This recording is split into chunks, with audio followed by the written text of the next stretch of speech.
சுடிதாரு நம்ம மாடிக்கு எப்படி வந்திருக்கோம்?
சொல்லுப்பா.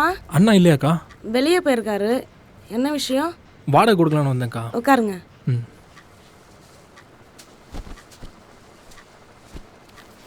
இந்தாங்க்கா. ம்.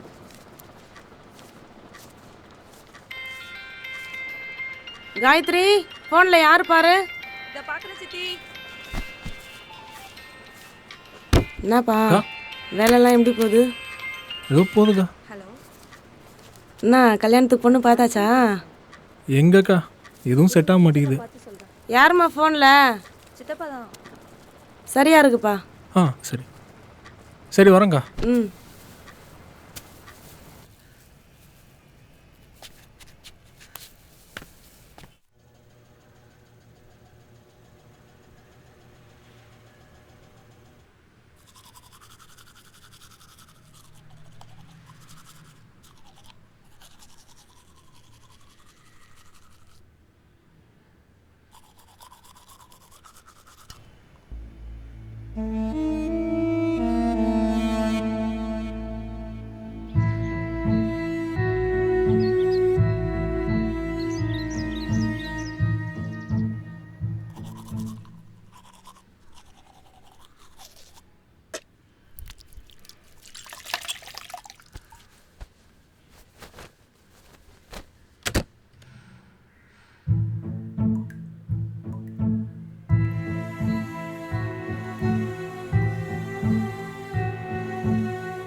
சொல்லுப்பா. இந்த சுடிதார் என் ட்ரெஸ் கூட வந்துடுச்சு, உங்களுதா? அட, இது உங்ககிட்ட இருக்கா? ஆமாக்கா. இதான் நேற்று பூரா தேடிட்டு இருந்தா. யாருக்கா? அக்கா பொண்ணு ஊர்லேருந்து வந்திருந்தா, இப்போதான் போனா. ஓ, சரிக்கா, வரேன். சரிப்பா.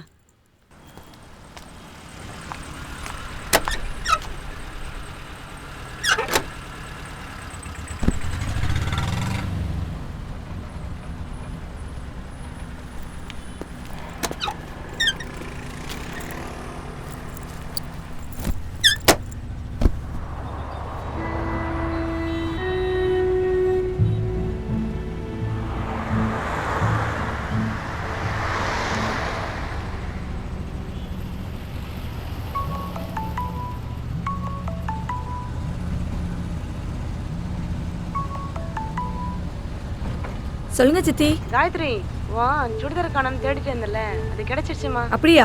எங்க இருந்துச்சு? காத்துல பக்கத்து வீட்டு மாடியில் வீழ்ந்திருக்கும் போல.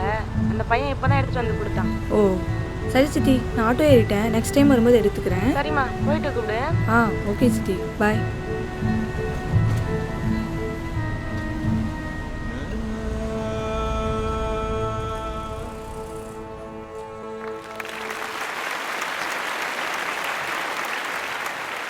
அருள் தீரன் அவர்களுடைய இச்சை ஷார்ட் மூவி எப்படி இருந்ததுன்னு ஆரி அவர்கள்கிட்ட கேட்கலாம். சொல்லுங்கள்.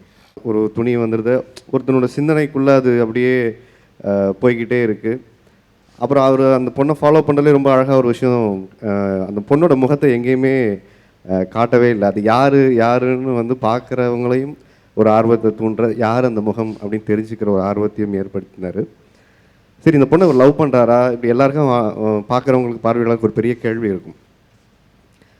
அந்த பொண்ணு பக்கத்தில் உட்காந்துருக்குங்கிறத ஒரு இடத்துல சொல்லிவிட்டு இந்த பொண்ணு தான் பார்க்குறவங்கள நம்ப வச்சுட்டு அது இல்லை அப்படின்னு இந்த பொண்ணுகிட்ட சொல்லும்போது, அப்போ அங்கே காமம் அங்கே உங்களுக்குள்ளே இருக்கா, காதல் இருக்குதா? ஸோ நம்ம என்ன நோக்கத்துக்காக பார்க்குறோம்? அப்போ நம்மளுடைய பார்வை அழகையும் நம்மளுடைய உடல் இதை மட்டுமே வச்சு நம்ம பார்க்குறோமாங்கிற அந்த பார்வையை ஒரு கேள்வியாக அந்த இடத்துல வச்சுட்டு பிடிச்சிட்டாரு. ரொம்ப அழுத்தமாக ஒரு படமாக பண்ணியிருக்கீங்க. உங்களுக்கு ஒரு சினிமாவில் பெரிய இடம் இருக்குது. ரொம்ப சொல்ல வந்ததை ரொம்ப நேர்த்தியாக சொல்லியிருக்கீங்க. ரொம்ப சந்தோஷம். சூப்பர். வாழ்த்துக்கள். பிரபு சாலமன் சார் முதல்ல சொல்லுங்கள். ஒரு துணி, ஒரு பெண்ணு, அது யார் முகம் தெரியாத ஒரு பெண்ணு, ஒரு துணி கிடச்சிருச்சு, இந்த துணிக்கு சொந்தக்காரி யாராக இருக்க முடியும் அப்படின்ற ஒரு தேடல் இருக்குல்ல, அதுக்கான அந்த ஆலாபனை மியூசிக்கில் இல்லை. அது பிகினிங்லேருந்து ஒரு இன்வெஸ்டிகேஷன் மாதிரியே போயிட்டுருக்குது, ஒரு என்கொயரி மோட்லேயே போடுது. எனக்கு அப்படி தான் ஃபீல் ஆகுது. அதுக்குள்ளே நீங்கள் சொல்ல வந்த அந்த இச்சைன்ற ஒரு விஷயம் இருக்குல்ல, அது வந்து அப்படியே மாறிக்கிட்டே இருக்குது. அது ஒரு மனக்குரங்கு மாதிரி. அது இந்த பொண்ணு கிடைக்கல, ஓகே, துணியை கொடுத்துட்டா, அடுத்த ஆட்டோவில் ஏறி உட்காந்தோம், இன்னொரு அழகான பொண்ணை பார்த்தோன்னா அந்த குரங்கு தாவுது, அதை பார்க்க ஆரம்பிச்சிருது. அதுக்கான ஒரு ஷார்ட் இருக்குல்ல, ஒரு பொயட்டிக்கான ஒரு ஃபீலு ஷார்ட்ஸ், அது சொல்கிறேன் நான். Okay okay. அது ஒரு பேக் லைட்டில் ஆடிட்டு இருந்துச்சு. அது அவனுக்குள்ளே அது வந்து அது வேறு மாதிரி. நீங்கள் இச்சைன்னு டைட்டில் வச்சுட்டீங்க. நான் வந்து ஆக்வர்டாக எதுவுமே காட்டக்கூடாது முதல்ல, நம்ம அது தேவையும் கிடையாது. அதை மறைச்சி காட்டுறது தான் ஒரு ஃபில்ம் மேக்கரோட வேலை. அதை மியூசிக்கலாக மற்ற விஷயங்கள்லாம் அது ஏதோ வந்தான், ஒன்று ஏதோ கையில் எடுத்தான், கொண்டு போய் கொடுத்துட்டு போயிட்டான், இன்னொரு பொண்ணை பார்க்க, அப்படி தான் போய் முடிஞ்ச மாதிரி இருக்குது எனக்கு. நீங்கள் சொல்கிறது தான் நான் வந்து, நீங்கள் என்ன காட்டியிருக்கீங்களோ அதை நான் உங்ககிட்ட சொல்லிட்டு இருக்கேன், அவ்வளோதான். Okay, thank you. ஸோ அடுத்ததா வெற்றிமாறன் அவர்களுக்கு கேட்போம். இந்த படத்தில் இருக்கிற ஃபர்ஸ்ட் செட்பேக், அந்த டிஸ்டன்ஸ், அதாவது அந்த ஸ்பேஸை நான் எஸ்டாப்ளிஷ் பண்ணாமல், இந்த இடத்த நான் எஸ்டாப்ளிஷ் பண்ணாமல், என்னால் வந்து நீங்கள் எஸ்டாப்ளிஷ் பண்ணால் தான் எனக்கு வந்து இதுக்குள்ளே நான் ஃபஸ்ட்டு வர முடியும். எனக்கு எடுத்த உடனே படம் பார்த்துட்டு இருக்கும்போது இவன் இங்கேருந்து பார்க்குறான், இப்போது கிச்சன்லேருந்து பார்க்குறான், அப்புறமா போய் இல்லை அகைன் பாத்ரூம்லேருந்து பார்க்குறான், அப்புறம் கிச்சன்லேருந்து பார்க்குறான், அப்புறம் பெட்ரூம்லேருந்து பார்க்குறான். அப்போ இதெல்லாம் ஒரே லைனில் இருக்குது. கிச்சனு, பாத்ரூமு, பெட்ரூம் எல்லாம் ஒரே லைனில் இருக்குது இவனோட இதில். அப்போ அந்த சைடில் எப்படி இருக்குது, இது எங்கே இருக்குது, என்ன, அவன் வந்து வீட்டுக்கு உள்ளேயும் அவனால் பார்க்க முடியுது. இவன் ஜன்னலேருந்து பார்த்தா அவங்க வீட்டு பெட்ரூம் உள்ளே இருக்கிறது தெரியுது, வெளியே பால்கனியில் வர்றது தெரியுது. அப்போ நம்ம வசதிக்கு ஏற்ற மாதிரி மாற்றிக்கிட்டே இருக்கோம், ரிஸ்ட்ரிக்ட் பண்ணிக்கல. ஒன்று. ரெண்டாவது, அவருக்கு வந்து அது இன்வெஸ்டிகேஷன் மாதிரி இருந்தது அந்த மியூசிக்கு. எனக்கு வந்து அவனை வில்லிஃபை பண்ணுற மாதிரி இருக்குது. அதாவது அவனை வில்லனாக ஆக்கிறதுக்காகவே காட்டின மாதிரி இருக்குது. ஒருத்தரோட அப்பியரன்ஸ், அதை வச்சு ஒன்றை ஜட்ஜ் பண்ணுறது இருக்குல்ல, அது வந்து நம்ம எப்படி கண்டிஷன் பண்ணப்பட்டிருக்கோம் அப்படின்றத வந்து ரொம்ப எல்லாருமே இப்போ யாரெல்லாம் இந்த பொண்ணு தான் அந்த பொண்ணு, அந்த முதல்ல காட்டுற பொண்ணு தான் அந்த பொண்ணுன்னு நினச்சோமோ அத்தனை பேருமே அப்படி கண்டிஷன் பண்ணப்பட்டவங்க தான். அது சினிமாவாக இருக்கலாம், சமூகத்தில் அந்த அட்வர்டைஸ்மெண்ட்ஸ், முக்கியமாக வந்து இந்த அட்வர்டைஸ்மெண்ட்ஸ் தான் வந்து இதெல்லாம் டிட்டர்மைன் பண்ணுறது. ஸோ அப்படி ஒரு ஒரு ஒரு இது வந்து ஒரு ஒரு ஒரு இன்ட்ரஸ்பெக்ட் பண்ணுற ஒரு ஒரு ஸ்டேட்மெண்ட் மாதிரி இருந்தது இந்த படம். அந்த விதத்தில் வந்து இது ரொம்ப ரொம்ப ஒரு முக்கியமான ஒரு effort. Nice, good. Thank you sir.